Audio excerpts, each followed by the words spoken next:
जम्मू कश्मीर में हुए आतंकी हमले में करनाल के भुसली गांव के रहने वाले नेवी लेफ्टिनेंट विनय नरवाल की जान चली गई। कुछ दिन पहले ही उनकी शादी हुई थी, जिसके बाद वो अपनी पत्नी के साथ जम्मू कश्मीर घूमने गए थे।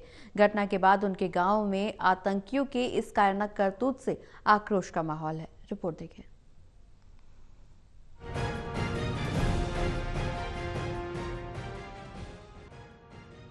जम्मू कश्मीर के पहलगाम में हुए कायराना आतंकी हमले को लेकर पूरे देश में उबाल है। पूरा देश आतंकियों की इस करतूत का बदला मांग रहा है। कई बेगुनाहों की जान को देश भुला नहीं सकता। इस हमले में करनाल के रहने वाले इंडियन नेवी के लेफ्टिनेंट विनय नरवाल की भी जान चली गई। आतंकियों ने विनय को भी गोली मारकर हत्या कर दी। इस घटना से उनके गाँव भूसली में भी मातम है। आतंकी हमले से आहत ग्रामीणों में शोक के साथ बेतहाशा गुस्सा भी है। ग्रामीणों ने मांग की है कि आतंकियों के खिलाफ सख्त से सख्त कार्रवाई हो, क्योंकि अगर ऐसे आतंकियों को छोड़ेंगे तो इस तरह के हमले दोबारा होते रहेंगे।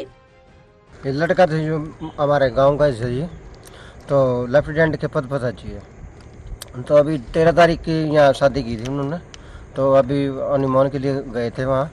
तो मैंने तो अभी पता चला जी, मैं फिर उठ के बाहर आया। मखा जी बहुत माड़ा जी, तो बहुत गंदा काम हुआ जी। देखो, ये तो उनके साथ बदला लेने का काम है सरकार का। सरकार अगर ढील ऐसे छोड़ेगी तो हमारे यहाँ बहुत गंदे काम करेगी। देखो, पहले भी उन्होंने बहुत हमले किए हमारे देश पे। जानकारी सर मेरे पास तो अभी थोड़ी देर पहले ही सर्विस साहब की कॉल आई थी कि ऐसे ऐसे करके जो लेफ्टिनेंट कर्नल थे विनय जी अपने, तो आतंकी हमले में उनकी मतलब मृत्यु हो गई है। फिर मैं कहा कोई बात नहीं जी, फिर आपका मैसेज आया होगा सर्विस साहब के पास कि मिड्डा जी आ रहे हैं। तो बहुत दुखद की बात है सर। एक हफ्ता पहले तो मैं कहा शादी हुई थी, इनसे बात हुई थी मेरी। मैं कहा एक हफ्ता पहले तो शादी थी उनकी, तो उन्होंने बताया अभी हनीमून के लिए गए थे, आतंकी हमले में उनका मतलब ये हो गया। बहुत दुखद की बात है सर हमें भी, और सरकार से हम तो यही अनुरोध करेंगे कि उनके खिलाफ सख्त से सख्त कार्रवाई की जाए।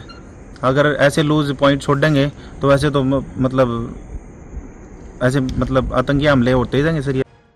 करनाल के भुसली गांव के सरपंच राजवीर सिंह ने बताया कि उनको मधुबन थाना और एसपी ऑफिस से फोन आया था। उन्होंने जानकारी ली कि आपके गांव का विनय नरवाल नेवी में लेफ्टिनेंट के पद पर तैनात था। हमने हामी भरी तो पुलिस ने हमें जानकारी दी कि जम्मू कश्मीर के पहलगाम में दुखदाई घटना हो गई, जिसमें विनय की गोली मारकर आतंकवादियों ने हत्या कर दी है। उन्होंने कहा कि विनय लेफ्टिनेंट के पद पर नेवी में तैनात था। तकरीबन एक सप्ताह पहले उनकी शादी हुई थी। विनय अपनी पत्नी के साथ घूमने जम्मू कश्मीर गया था।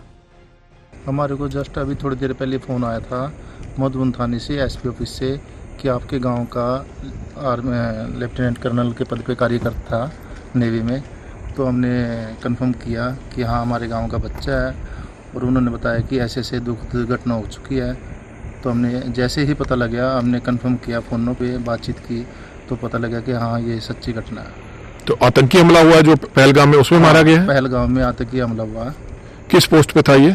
Lieutenant colonel. और शादी कब हुई थी? जस्ट अभी एक हफ्ता पहले। तो हनीमून पे गया था जी? हाँ, हनीमून पे गए थे बच्चे घूमने। तो पत्नी ठीक है इनकी?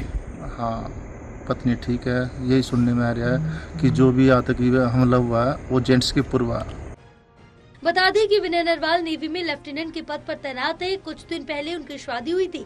विनय अपनी पत्नी के साथ जम्मू कश्मीर के पहलगाम में घूमने के लिए निकले हुए थे। बहरहाल देश भर में आतंकियों के खिलाफ सख्त कार्रवाई की मांग जोरों शोरों से उठ रही है। करनाल से कमलदीप की रिपोर्ट।